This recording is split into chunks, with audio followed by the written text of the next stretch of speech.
Welcome to Ride the Wave, hosted by me, Jeff Fisher, and co-hosted by Mark Robinson, in partnership with the Ride the Wave Foundation. Visit us at ridethewave.org, where we're dedicated to empowering their lives through free resources in servant leadership, mental health wellness, and how to find a purpose. At Ride the Wave, we believe in the power of every story, talent, and voice. Our commitment is clear: to bridge divides, unite communities, and build an all-inclusive, modern campus for those experiencing homelessness. So let's dive in and ride the wave of positive change together. Hey everyone, thank you so much for tuning in. To my right, Mark Robinson. Jeff, how you doing, buddy? How are you? Good. Good. Today we have a returning guest. It's Marvin Adriano. And check out episode 24. Marvin did a great job on that one if you want to get to know him a little bit more. Marvin, really appreciate you coming on again. Sure. Thank you. Thank you for having me. Yeah, absolutely. Look, before we begin, having you back. Thank you. Appreciate you. Before we begin, I did want to really take a moment of silence and really to honor Kimberly and Manley, and also to her kids, Gabriella, Gianna, and Gabriel.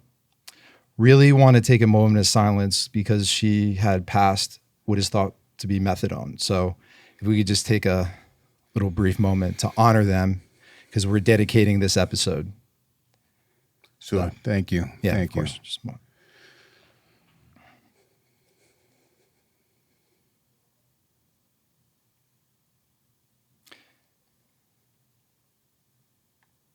Thanks.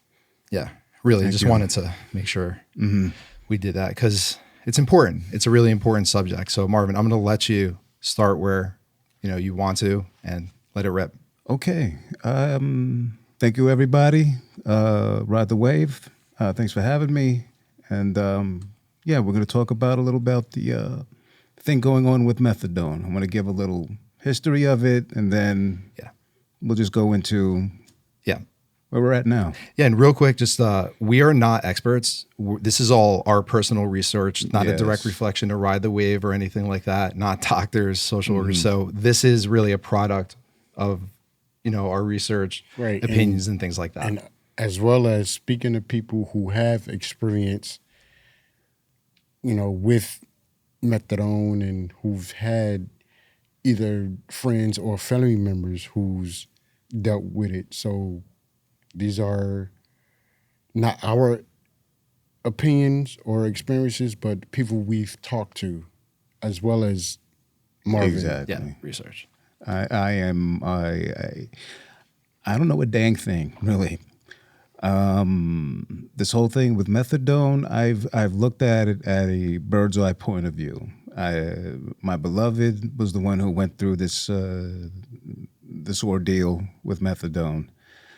But I witnessed it, and I saw what it can do, and it has to be brought out there to the masses. Yeah. You guys need to know what's going on with with both sides. So you need a balance out there. Yeah. So all right. So I'll just give you a little bit of history of it. Methadone was created in the 1930s by a Gustav Erhard. So this whole thing, you may hear along your journey about methadone, you'll hear that the methadone is a Nazi drug. It was developed by Adolf Hitler and all this stuff. Well, that's just proof right there. It wasn't. Okay. That's a whole myth. So these guys started it. Yes, during the World War II. At the end of it, it was discovered of this substance called dolphine. And this was used in order to alleviate the morphine shortage at the time. War, amputations, killing, all everything that war brings. So they had a low supply, so they developed this dolphine. That's where you see the Adolf Hitler, and then you see, it must be a no. It word for word, Dolf, fiend. Dolf means pain, dolor, and fiend is free of pain. Right. So that's how it came to be. All right.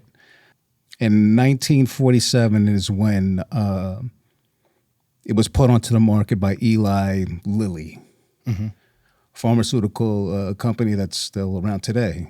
And they started methadone treatment. Up until about the 1960s, 1970s, Vietnam era, this is when they started having hospitals, mental hospitals, that they would try to see what this stuff was going. They still hadn't had like a good idea of what we're going to do with it, other than disperse it to the public and use it for pain. Okay. So originally for pain. Yes. Then it came to be that it has these. We've got these soldiers coming from Vietnam, and they're all strung out on this heroin stuff. So that was a problem. So that's when this stuff came to be, because the idea is to get them off of that. When you're in a heroin addiction, that's all you're concerned about. Right. So this was made to get your life back. Don't worry about this stuff. We're going to give you the stuff called methadone, and it's going to help alleviate you, and you're going to be able to go about your day, get a job, get a car, just live life. So it's meant to make you normal, and does it take away the cravings of heroin? Eventually, it does. But at first, your body needs to metabolize to it. So you're not going to, take methadone and, I'm good, I'm normal. You're going to go through your ups and downs. You're going to be anxious. You're going to be even euphoric at first. And then you're going to have days that you're just anxious and you feel like crap. But eventually, it levels off. It does. Okay. Yeah. So it had some good starts. It sounds pretty promising. It's helping these soldiers, get back into a normal swing of things. So it seems to be okay. But they didn't really know much about it. Now, obviously, before that, we had prohibition. Right. Now, this seems to be, in my own research, that this seems to be an American thing. A very prohibition. Americans don't like to be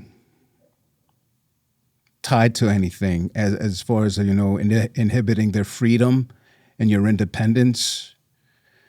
And that's where this whole stigma came from about, methadone is a drug that's, just placing one thing for another. Right. So that's how far back and how embedded this idea, this culture goes. Right. So when it was developed, and all the big names, you could think about them, their hands were in it.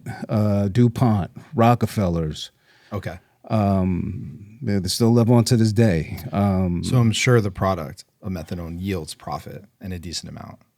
Massively. It is the most, there is more data on methadone than there is on aspirin or your vitamin or whatever it may be, heart medication, whatever it may be. It is the most, they know this stuff. They have the data on it, and they've been knowing it for decades and decades. Mm-hmm. Of course, it went to the best of the best, the Rockefellers, the DuPonts, and yeah. So about in the 1960s, 70s, they started doing these institutions. They're called carceral institutions. Mm-hmm. Now I ask you guys a question. Carceral, what does that sound like? Sounds like incarceration. Bing, bing, bing. Exactly. So even from the get-go, like it's there to strain, to control, you know. The name says it all. Yeah. Can you expand For on me. that just a little? Like when Sure. you say control, does it give you a feeling of depending on that then? So you go from heroin to now methadone.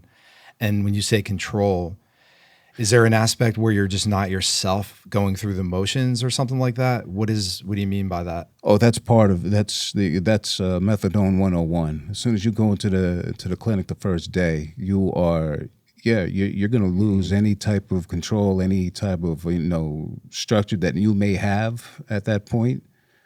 You're going to feel it. You're going to feel it until your levels start to level off, and that takes a long time. Okay.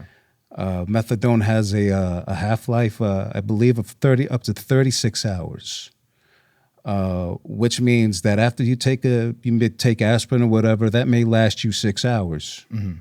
That's how long it lasts. That's how long the half-life is. Gotcha.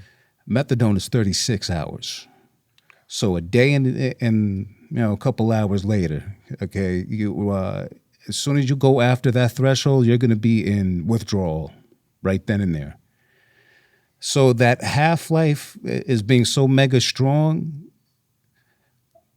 kind of makes it help be, I hate saying the word, I really do. Sorry. But it's beneficial because as opposed to buprenorphine or, whatever else they have on the market, Suboxone, whatever it may be, that it only lasts a couple hours and then boom, that's it. Your morphine, whatever it may be, boom, you're in withdrawal. Mm-hmm. The positive thing about methadone, it has a extended, very long half-life. So even after taking it, 24 hours, you'll be okay. Mm-hmm. A couple hours after that, 36 hours. Okay, you're getting close to that 36 mark. You better make some plans. Right. So you have to go to the clinic for that. So you go to the clinic. They have to take your EKG, your blood levels, everything like that. Like everything has to be considered into it. It's very highly regulated by the federal government. And then it's dispersed to the states. They have to meet these guidelines or they don't get funding. Right. So after that process, they'll start you off, I think, at about 80 milligrams. And you're not going to feel right away, that the methadone is going to help you. Again, it comes to the metabolism and everything of getting into your system, you leveling off. So it may be another 24 hours before you start feeling some kind of relief. Okay. So after that, it all depends. I'm just going to give you a brief rundown. Yeah, and if you have any examples too. But yeah, rundown's good. Yeah. So now you're in the clinic, you're leveled off, and you have to give at least once a week a urinalysis.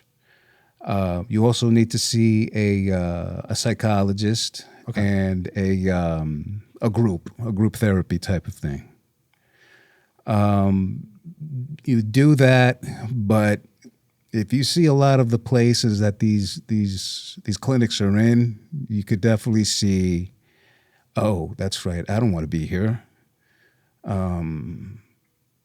It's just a negative location for anyone to be, any human. When you say negative, so the methadone clinics specifically, you think where they're located, you mean the neighborhood, or you mean just the overall vibe in there, the way people treat people, the way is it humane? Is it, or are people just kind of like, oh, here you go, and that's it? What do you mean by it? Not human. Even if you go and please everybody, please, back me up, go find out for yourself. Yeah, absolutely. Everybody is encouraged to look Do your into it as well. Please. I encourage it. That's first and foremost. I encourage that. Go to any major city. That's where you're going to find your methadone clinic. When you look outside of it, you will not see words like methadone clinic. You won't even know it was there. They usually don't even have signs or anything on the storefront. Interesting. They open up early in the morning at about 5 in the morning, and they close at about 1. So that's a good time, to be in, out, close the doors. And by the time anyone knows what we're doing over here, we're closed. We're done for the business. We're good. So you go in there, and if you're like family member or husband, boyfriend, whatever, in my situation, they love to throw HIPAA laws at you. Okay. Like, oh, no, you're not allowed in here. You need to wait in the car, and you can't be here. Like, it's totally forbidden for you to be here. I tried numerous times to get onto my beloved's caseload, and I couldn't. Because even at one point, she said, like, listen, she just got fed up of doing it. She was like, here's the paper. She was like, there's my name. You see, there's your name. That's where you wrote it. It was like, I'm going to hand it right now to give it to them to, to give you access to my information about what's going on here in the methadone clinic. I'm like, yes, finally, about time. She comes out. She's like, oh, they can't do it today. There's no one there. Another, I just got to the point. This happened numerous times. I just got to the point. I'm whatever, or I forgot about it. How did Kimberly describe the clinics themselves being in there? Was she, when she needed methadone, was she able to get it okay? Or is just the way the process was, you think that was the worst, more popular? Because, I have to say, and we had talked about this before, Mark, on other shows, that being passed around to various resources too, especially if somebody has a home or wherever, even if they don't, it can be deflating. And, one of the things is encouragement of others and things like that. So if you're not treating people right and they just feel like nobody cares about them, it's understandable why they wouldn't want to go back. And a drug like that is so strong and so addicting. If they don't go back, look what could happen. Yes. Yeah, there's a major stigma. This all develops from the get-go. Sounds like a revolving door to me. Just yes, it's a decades-old revolving door that's been going on by now, 60, 70 years by now? Yeah, it sounds like it needs to be updated. Just about. Seriously.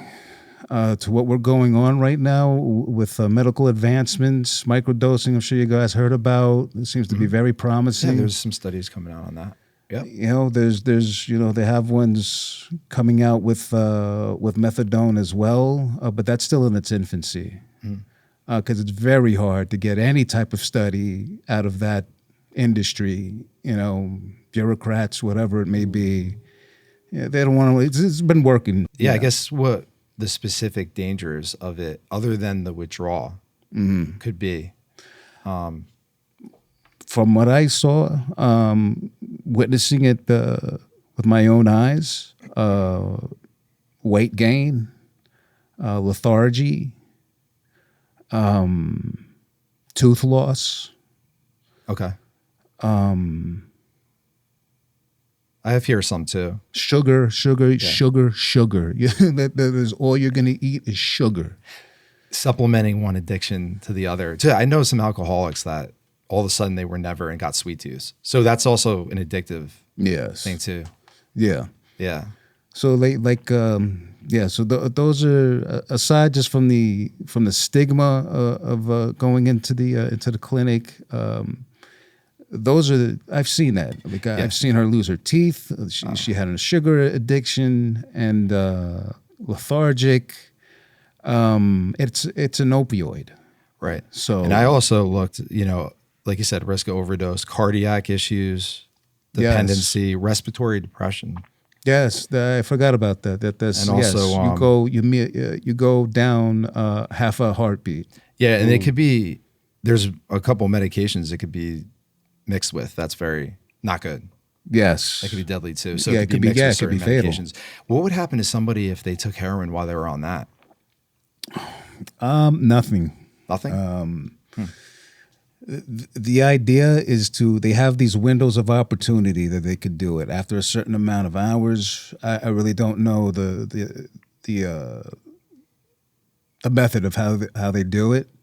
But there are opportunities that you can use if you want to. But the problem is that you kind of like learn that, like you're on it, and it doesn't seem like the heroin seems to do much for the most of the time, except from these windows. Yeah. So this is where you get the crack that comes into play. At least in my experience, a lot of methadone users switch over to crack. Wow. Yeah. So. And any methadone clinic will tell you, oh, you see, well, that's where you get the tooth decay and everything. It's not from the methadone. I'm like, okay, all right. But, you're definitely not helping. Right, and there's a way to speak, and there's a way to treat people no matter what. And I do. I think that we have such good science, and there's such good natural alternatives. But if it's not natural, that's fine too. Just trying something new. Why stick to the old way?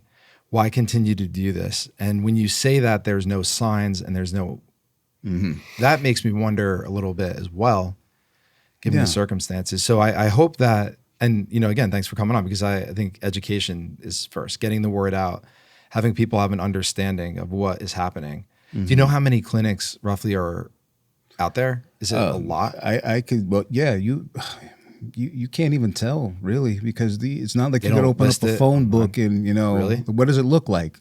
Yeah, just looks like an old building, with no sign on it, in Newark. Good luck, but you get that information from the methadone clinics, and your counselor, if you're moving or whatever, they'll help you. Well, they have these places, and here's a address list. Good luck with everything. And so within the industry itself, they know. They'll help you. It's accessible. But for you to go out there and say, okay, I need to find a methadone clinic, good luck. Yeah, so the information is very limited, and you're not going to find it so easily. Okay. What else? With Kimberly, that decline, what was the reason? Did she stop taking it, or was it overdose? It was, she was on it. Well, towards the end of her life, it was, she was decreasing rapidly, and that wasn't good. There's supposed to be a protocol that has to be met. But the problem is that they also use the blind option. So you don't know how much are they lowering you. And until you say anything, they'll just keep lowering. What do you mean? They're not giving either they tell a the client or that you don't know on how many milligrams you are. What? Yeah. Why? Why would they not tell you? Wouldn't it be on the pills or whatever it is that you're taking, or on a bottle or whatever? Yeah, but that has to go through. It has to go through a process. That you have to meet up with the doctor, the psychologist, the caseworker, everything like that. Bouncing around. Yeah. Right. What I'm saying is, like, when you go to the doctor and they give you the prescription, when you know in the prescription how much the dosage is each time. Yeah, but you don't know what you're gonna take it regardless. It's blind, right? So you're not getting information prior. Like if you go to the doctor right now for something, I think they'll tell when you when they write your prescription and then you go fill that prescription, it tells you how many milligrams it does. Should. But because it should say that. Because of you're going to a clinic, all your information is in-house. There's no reason you get your methadone from here. There's no reason to write you a script. They're not going to write you a script. In fact, it's against the law to have a prescription for methadone. In certain cases, like for pain management, that's when if you're doing pain management, it's a little bit more lenient. It's okay. Doctor will give you a prescription, or you go to a doctor, it's allowed to write it. You'll get your prescription, you go to the CVS, you get it, you go home, life goes on. But only if you tell them it's for pain. They write you a prescription. only for pain. But if it's involved with heroin addiction, any type of addiction, with opiates, opioids, whatever it may be, you're going to a clinic and you're going to get dosed over there at the clinic. Without them telling you the milligrams? They'll tell you. Oh, all right. When you're in the program, and you were saying blind, like they wouldn't tell you. If you decide to get off of it. Oh, all right. So they're weaning you off, just not telling you the milligrams that they're taking you down. Yes, and that kind still of though, I like, would wonder why they wouldn't. They try to. I would like to know. Yeah, that's just my opinion, but I'm sure there's people who think maybe by not knowing that I don't get over anxious, or maybe I think I'm too low or I'm too high or whatever. That's what's going to make you more anxious, because you want to know what. At some point, you're going to want to know what I'm saying. At some point, and I think that's what happened to Kim. Towards the end, she was getting lower and lower and lower. I think at one point she was at about 40 milligrams. That's low. That's when you start having what they call the 40 milligram threshold. At that point, you're just going down. You're going down. You're going down. You're good. You're calm. You're not anxious. You're not in withdrawal. Nothing like that. But when you get to that 40 milligram mark, something happens, and your body goes into withdrawal. And at that point, they pretty much say, I was like, well, what do you want to do? Like, do you want to go up, or do you want to continue going down? Well, of course, they're going to choose, well, bring me back up. So they're not giving you. If you're trying to go down, why would they ask you? Why would they even ask you if you're trying to go back up? You obviously want to continue to go down. It's interesting. That's the model that's been going on since the 1960s. So basically, 1970s. in a nutshell, if I could just summarize, they're weaning you down to milligrams that you don't know, and then giving you an option at one point, if you don't feel well, to come back up. Back down, back up. Yes. Okay. Interesting system. Yeah, and this is someone who's trying to get off. Right. But that's the protocol. You can do the one. This is okay. We have you at 50 milligrams, and we're going to show you, what level you're at, week by week. You can do that, but a lot of addicts choose to. A lot of clients choose to do the blind if they're going to decide to get off this stuff. And it probably is a mental thing. I would feel like, for me, I'd want to know.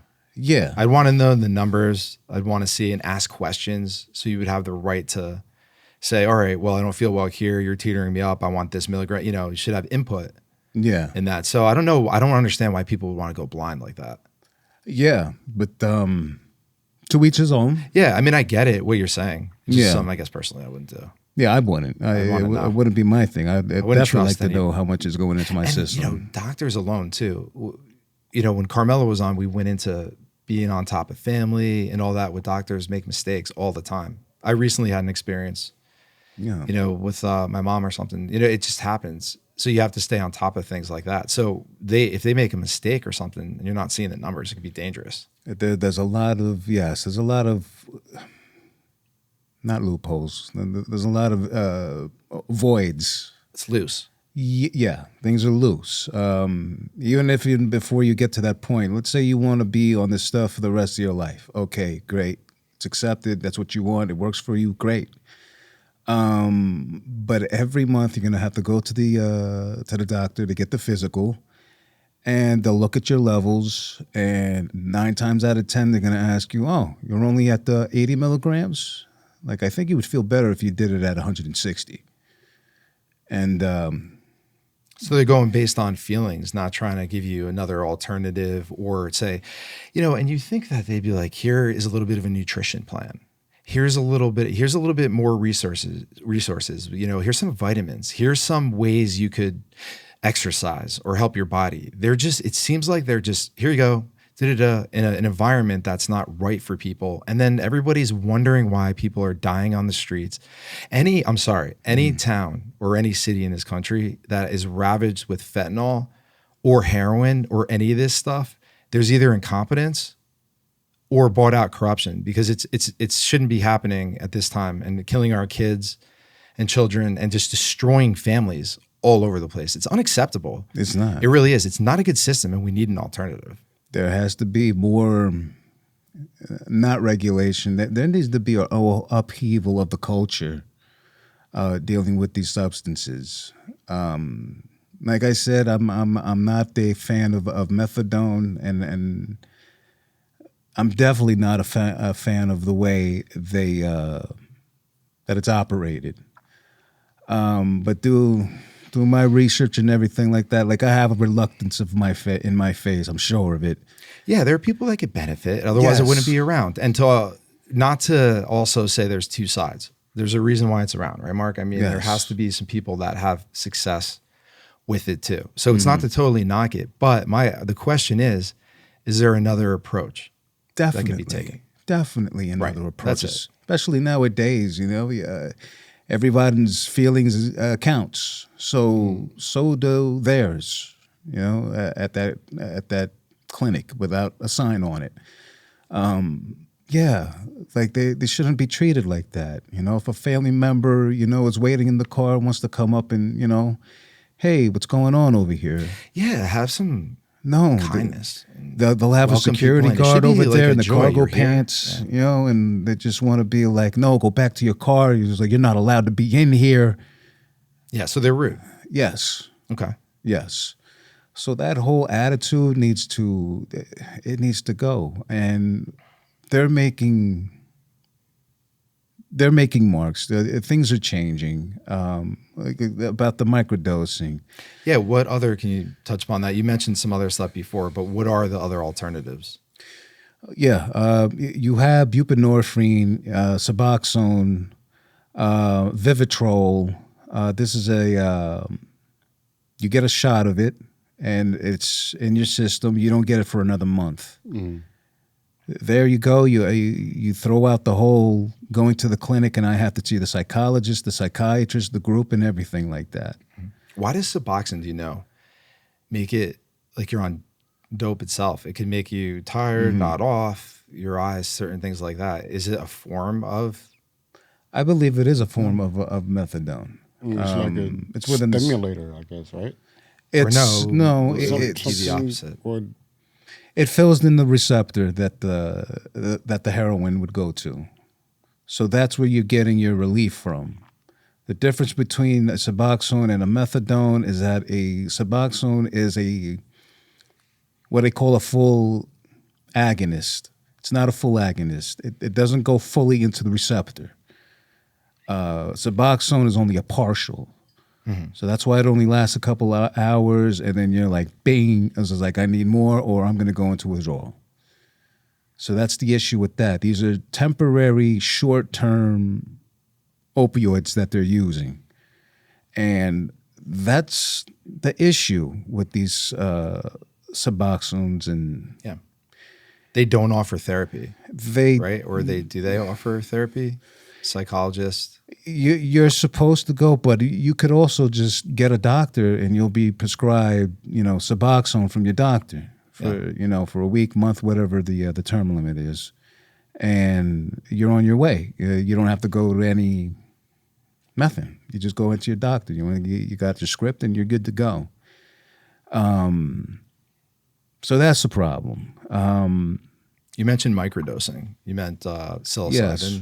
Microdosing and things like that. Things like that, but on the methadone level, they're finding now, because of all the xylazines and the fentanyls and all that. That's the stuff. Yes. Trank, that is the newest one in the bunch. I heard that is insanely destructive. It rots you. It just is turning people into zombies straight up. I don't know if you heard a couple of years ago, the crocodile in Russia, you saw people walking around with, like bones showing and their ligaments showing and stuff like that. Is that what we want, Mark? Like, is that what we want to happen, and to have, even if like it's my friends, families, or anybody in my network that has everything under the sun, AC, a home, all that. Do you really want to take the chance that your kids could fall into that trap and do all that And it really is going to come from us. It's not going to come anywhere else, clearly. So leveraging platforms like this, going out, putting your hands on through nonprofits, like that's, the way to do it. And when we lead up to the campus, and Rusty had said this, that everybody is different as far as how long they may need detox. A modern, humane, community-based first entry detox, where it is what you're talking about, the latest science, the most humane, where people are treated with respect and encouragement when they came on. Welcome, so glad you're here.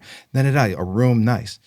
Because it's really to adjust that, to take what the enemy made for evil and make it for good. Yes, whatever the intentions were back then, I'm sure they started off from a good place, but that thinking, that mentality of oh, you're not supposed to be on that. You go drink a beer and drink a wine and you're okay, and oh, you don't have enough will. You have no power over you have no self-will. That is a stigma. That is. I'll admit too, there was a point or a period maybe in my life where it was, I do all these things and I had my time. Pick yourself up by your bootstraps. But now that I am getting a more understanding of who people are and how really good people are, we have a really great episode coming out in a few weeks too. It by this time is out, so hope you guys enjoyed it with one of Mark's friends, Dave. And it just goes to show like what it is. Yeah, it's tragic. Yeah, and really good guy. A lot of people that just get caught up and they want out. So it's not that at all. You'll have your one-offs. You'll have your people that go, but I guess that could have been you, or like that could have been anybody else at any stage. So you're looking at that person in that stage that you were too. You know what I mean? So somebody that's effing the world going down, you might have been that at one point too, but you're just better looking at it. So showing that understanding and that empathy, I think, is extremely important right now. Wearing the shoes and doing that and encouraging others is exactly what's lacking. Yes, there's a big gap. Right, and it's simple. And could you imagine if we did it? Look at Daryl. Daryl is why we're sitting here. And Mark. Yeah, Daryl, wow, yeah, I heard that episode. That was... that's raw. That's the first episode, was on the table of a library, recorded, because we had to get the word out as soon as possible before July 4th, so we crammed it that day. Because the interaction completely changed our lives. And then shortly thereafter, Mark and we partnered with the studio, and we started the show like that. That's how passionate we've been about it. Because it's really true. And it's going to start to unfold. It's going to be proven in our training too. And just to tag along with that, but in Daryl's situation, like, he's not on the methadone clinic or anything like that. Like, this guy was just trying to survive. He was. And they weren't going to help him. And proud guy, I don't even know you, but man, for real. Yeah, he's doing better. I mean, he's definitely made mistakes. He's had errors, but he's always wanted to get better and do his thing. And this is an avenue, for him to be like that. So eventually we'll have him come on. Daryl, shout out. We love you. We hope you're taking care of yourself. Solid man. Yeah, because you know what? It really, him and I will always have that. We'll always share that experience. There's nothing that can break that. That was a divine experience for us. Yeah, but what he was going through in his process, that's the problem with the system that we're following. Okay, he was living in his car. He was content. He was fine. Let's not say content. I don't think he was content. Yeah, but he was okay, and he had this idea, that no, I'm not going to go find help or anything. Okay, but they were pressing him. You need to get into the red carpet or whatever it was. Yeah, and he was having difficulty waiting on a check, things like that. It was the system as well. Yes. Delays. There's a lot of time in between for people to go the other way. Things like that. So it's the same thing. They want the machine to run, and we want you to get on board of it. And whatever happens, maybe we put you in a Roach Motel or whatever, and yeah. Why are you putting someone who's looking for help, who is swimming above the water, But you want to put him in a roach-infested motel? And not only that, surrounded by people that are doing drugs outside, late night, partying, smoking crack in the rooms. So you're basically putting them in the hotels where those seedy hotels. I've been to that It's unbelievable. place, and it is Morris County. It's in your backyard. It's in your backyard. It's right there, and you have all gangs, everyone hanging out. It's a free-for-all. And they're dealing drugs, they're dealing sex, they're dealing everything they possibly can get their hands on to sell. Right in Morris County. Right in Morris County. Do you think that there needs to be more enforcement? Drug dealers, people that are breaking the law in that regards, harming other people by doing that. And do you think that it's been too loose with that? The problem is that I see a whole gentrification going on over here in Morristown, especially. So they're getting good people and they're getting not so good people, and you're taking all these people and you're putting them in a hotel to take care of your housing issue, your drugs issue, your this issue, your that issue, and you're pulling them all into a pool, into one hotel. Yeah. And it's so obvious too. Like, when I'm driving around, I said this a couple times. We were talking to Mark in the car, and there was another Wawa being built with like a full gas station. And in the back of my mind, I go to myself, I thought that it was environmental. Like, I thought that it was supposed to be about the environment. And then when you're building these structures, you're building these buildings and all these apartment complexes, you're destroying wildlife. Yes. You're also increasing traffic. I thought it was supposed to go to electric or be the other way around. Yeah. And also you're really, when it's gentrification, it's fine, that's one thing, but where have people to be able to go to a humane place, not go in a system like that after. Yeah. And all these, and flooding. Everybody's wondering why everything floods all the time is because they're probably not utilizing engineering and caring too much about, because they're trying to get tax, trying to get money. Yes. Build things up.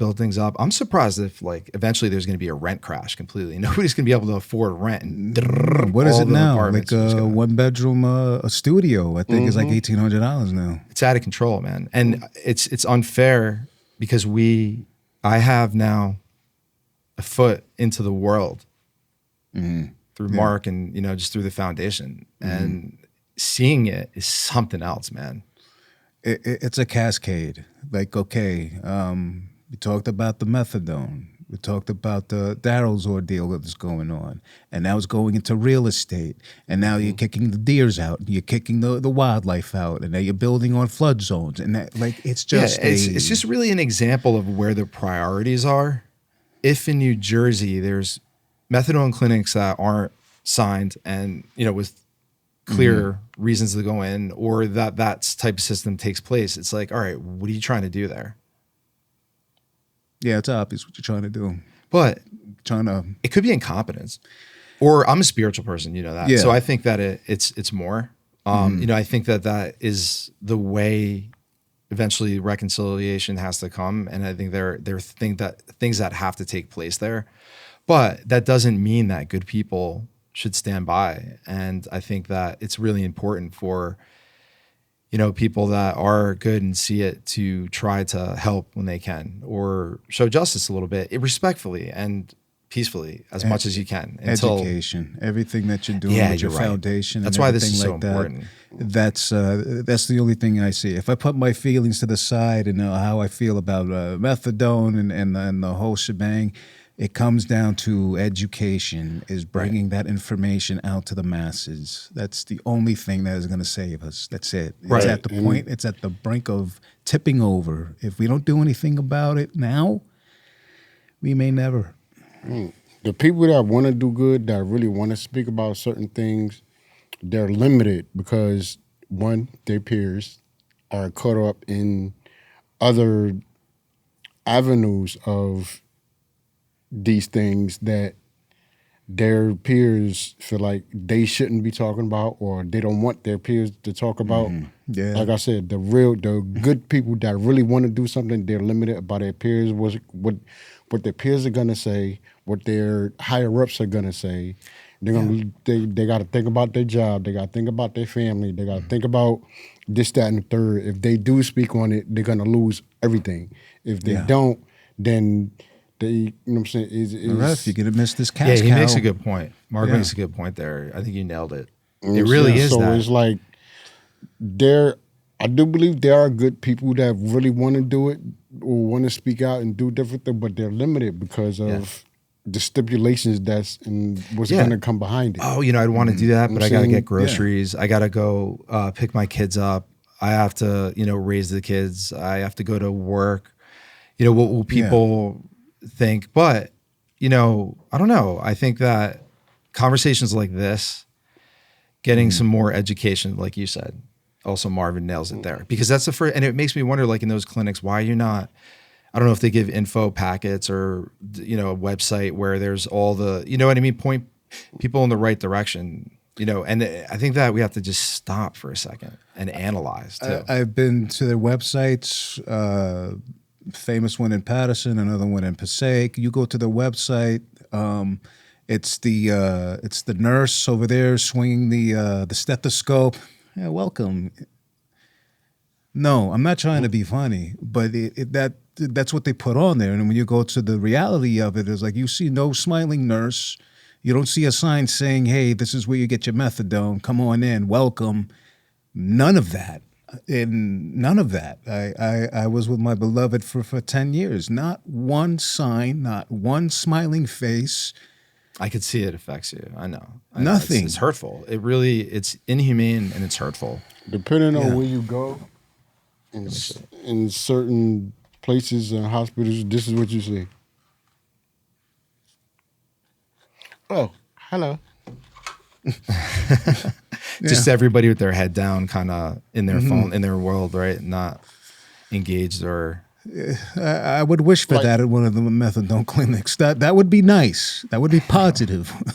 Not even. But I mean, like, if you're not busy and it's kind of slow, I understand. But if you got 2-3 people just sitting there that hasn't been seen for like 2 hours. Yeah. Those people need to be eradicated. If you're there just to hang out and not take your job seriously, like the reason I'm in here and why I'm doing this is because this is a passion.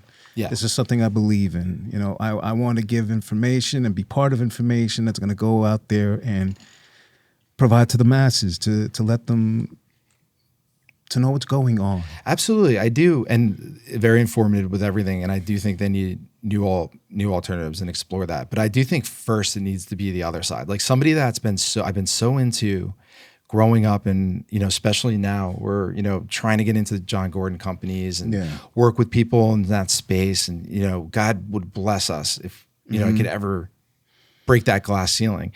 Positive leadership is proven. Those strategies in business and things like that, to be a leader, they have all the data and everything. Like it's positive. And if that was brought into the overall leadership within this country, and it was brought into cultures of clinics like that, culturally, and it wouldn't be as stifling there. That's the first thing. And then when you have people feeling good, even the staff, and everybody's in a mood that's good, then people will be like, oh, this is more humane. Oh, okay, we could fix this. Or you start to get solutions. You start to collaborate. You start to want to help more. But it seems like the air is being sucked out of the room in these places by design. Yeah, one of the, I hate that saying, oh, it is what it is. Oh, so you just gave up. So you're not going to do anything. That's terrible. I hate that saying. That's where I might go when I hear, "Oh, it is what it Somebody is. told It's too you that? big."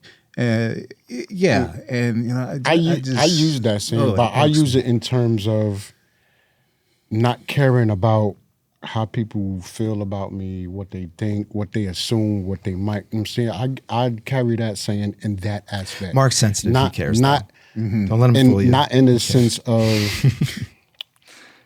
Giving up on life and giving up on people, and I'm saying it's just those particular things that I use that saying for those particular reasons. I'm saying, but to brush somebody off that's struggling, it is what it is. You didn't want to come in. There's so many different things. There's so many people doing it, and that's the status quo. That's the attitude.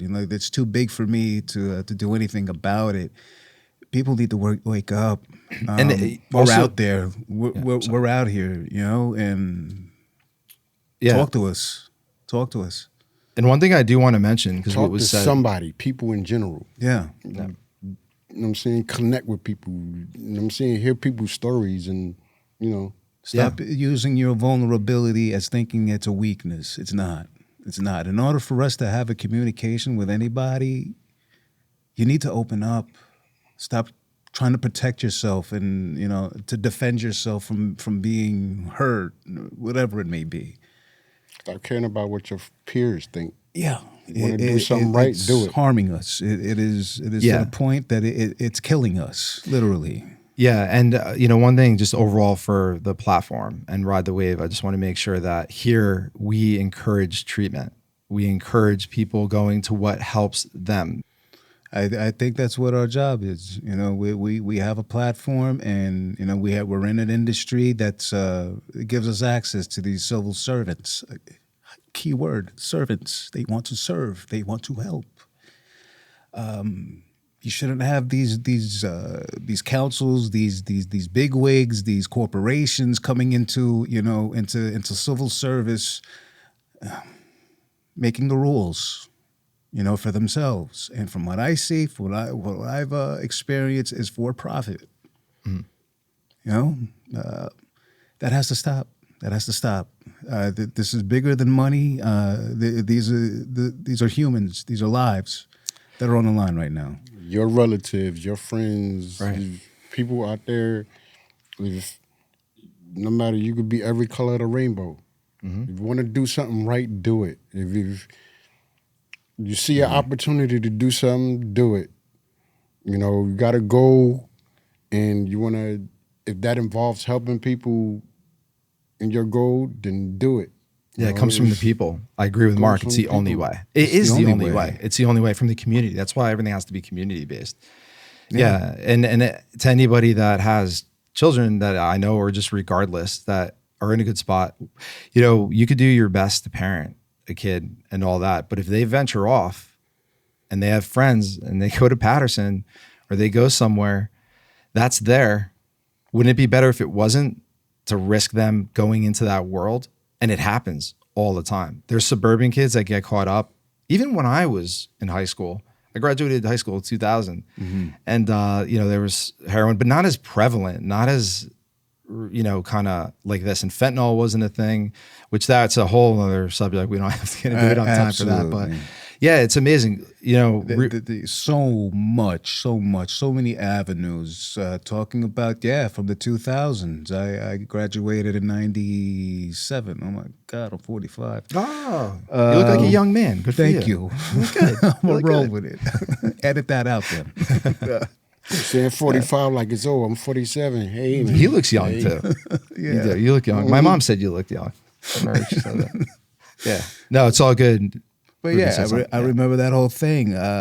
You never saw a heroin bag in 97 and 2000 and 99 on the floor in, I don't know, Caldwell, Bloomfield Avenue. Yeah. You never saw it. You never saw it. Up until 2010, there's one there, there's one there.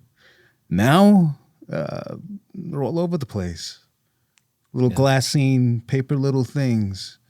So something's and it's really affordable. Happening. It's really affordable. And at this point, it's not even heroin. It's fentanyl. Right. Fentanyl and like other substances. They put rat poison is in it.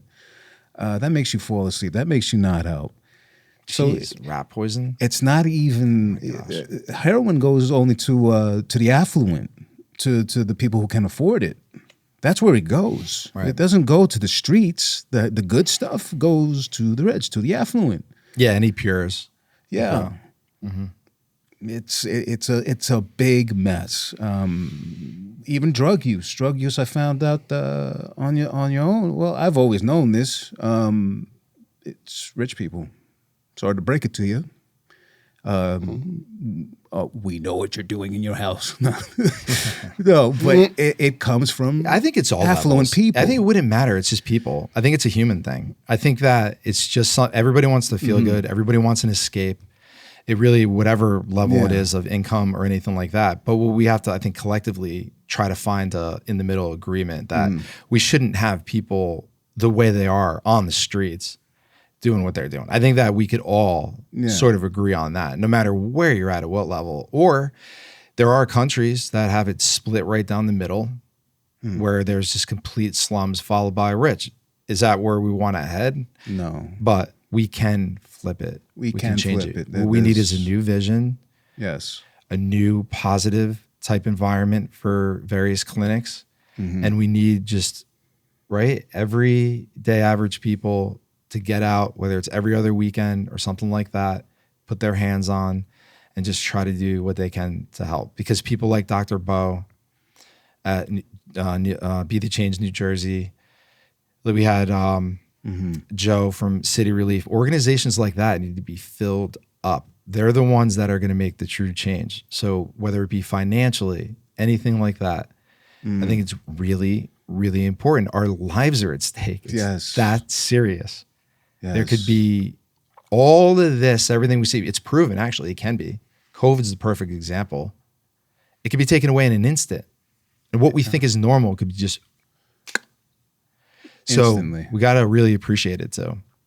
Yeah. Really appreciate every day. Be grateful. Yes. Be grateful and just be human to your fellow human. Stop looking, that there's always up to something or he's trying to out hustle me or whatever. Like just start being human again. It's fun to me. When I go to the gas station, hey, what's up, buddy, man? I like talk to somebody. I like talking to people. Yeah. A lot of times they'll respond really positively too, and it doesn't matter what race they are or anything like that. I don't care. And I usually don't, nobody's usually a jerk to something like that when you're genuine and you're, oh, thanks, partner. Like, oh, buddy, I appreciate that. Oh, and you talk to them in line. Yeah. It's fun for me. Like, you learn from people.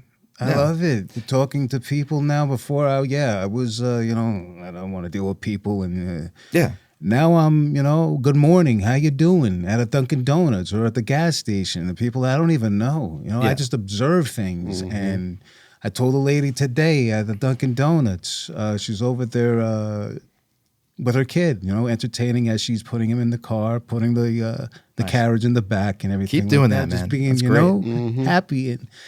And she passed right by me and I said, hey. And she was like, what? I'm like, good morning. I'm like, I think you're an awesome mom. Oh, that's beautiful, man. And I love stuff like that. She got in the car. It's life-changing. She's like looking at me like, bye. Yeah, you can and you never know if somebody is. I do it in town every day. I'm in town. Yeah, he's good. Mark likes dogs. I still open the doors. I tell you, I done pet it. He's very polite. I think almost everybody dog in Morristown, besides the CNI dogs. You know what I'm saying? Good. Or the owners with their dogs that, I go to pet their dog and they just pull their dog to the side, them choking the dog. It ain't that serious. Ain't that serious. It's like I know dogs. You'll be right. Don't worry. Yeah, you never know what the person's going through. I get women compliment on their hair, their shoe, like. And I don't have a family. I'm I not don't trying have to a be a creep or anything. No, right. It's delivery. Mark's got a delivery though. He's got an energy. I don't have a family. I don't have a significant other where I gotta watch what I say to females. No, I'm giving a compliment, try to make somebody feel good about their day, put a smile on somebody's face throughout the day. At least one, maybe two people. Other than that, Rest of them, To me, that's the most fulfilling part. I mean, anything that we do, that's why the path is to the person. That's our tag. And, there's even so much. I may not be feeling good for myself mentally in the morning or any type of day, but I still go out of my way to at least see somebody have a smile on their face when I walk past them. Like, I'll be seeing people just down and just, like, I look like that because I think a lot. That's my ADHD and all that. You know what I'm saying? But we need more of that out there because it's positive and it's good energy and it's helping, And even in the slightest, if you're having a crappy day, telling someone, "Hey, have a wonderful day." You don't have to take that on other people. Is that really going to kill you? Is that really going to mess up your day? You don't have to take what you're going through on other people. Like I'm saying, it's all about how you interact with. Hold the door open, say good morning to someone, help an old lady with her bags, crossing the street. You never know who is going through what and how you could help them too. Marvin really appreciate you, man. You got an open seat here. If we want to continue with methadone or anything like that, or just really, this was informative, I think. Hopefully high level, people get an understanding. If you want to dig deeper on, if there's anybody who's a doctor or a social worker, maybe a drug counselor or former drug counselor at all, and you want to come on to dive deeper into methadone and the other alternatives and things like that, we'd love to have you. But Marvin, you're the man. Thank you again for being on. And Mark, always appreciate you, my man. Always. Everybody, you take care. Have a great one. This was a good one. Thanks, Marvin. We appreciate you. Thanks. Take care, guys. Thank you for tuning in to Ride the Wave. It's been a pleasure having you with us as we explore ways to make a positive impact together. Remember, every little wave creates a ripple of change. We appreciate any support you can provide as we plan to build an all-inclusive, modern campus and empower communities. For details on how you can contribute through various platforms, please visit us at ridethewave.org. Until next time, keep riding the wave of change with us. I'm Jeff Fisher, signing off, but the journey continues.